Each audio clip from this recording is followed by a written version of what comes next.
Station S17, Protocol and Paradox. Chapter 3, A Request for the Class. A grand military celebration, the annual commemoration of unity, was being organized, and Ernest desperately wanted to attend. Not just to attend, but to be front and center, to soak in every moment of military pride and glory. He had envisioned taking his entire class to inspire them with the grandeur of the station's protectors. Ernest waved politely at the military personnel, used to the knowing glances that acknowledged him as the general's giant-sized, failed godson. He found General Edward in his office, staring out at the distant Earthrise, a rare moment of stillness for the station's top executive. Ernest cleared his throat, his large frame filling the doorway. "General Edwards, sir," Ernest began, trying to sound formal, though his excitement barely concealed his eagerness.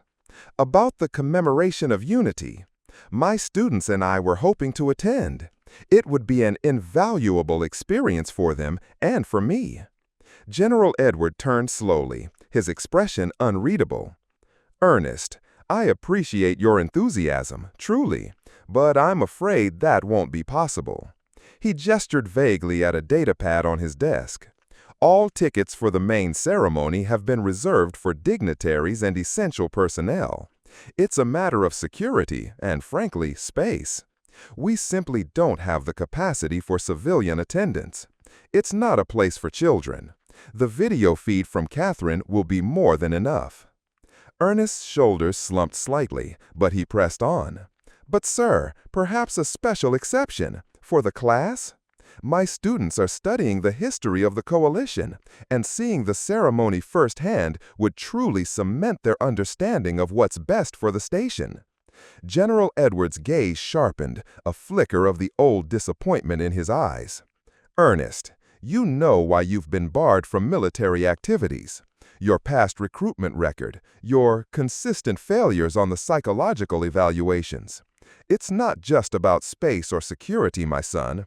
It's about protocol. And what's best for the station requires strict adherence to protocol, especially at events of this magnitude. No exceptions, and you know this." He picked up the datapad, effectively ending the conversation. "I trust you understand. Now, if you'll excuse me, I have matters of genuine station-wide importance to attend to." Ernest stood there for a moment, the weight of the general's words and the unspoken history between them pressing down on him.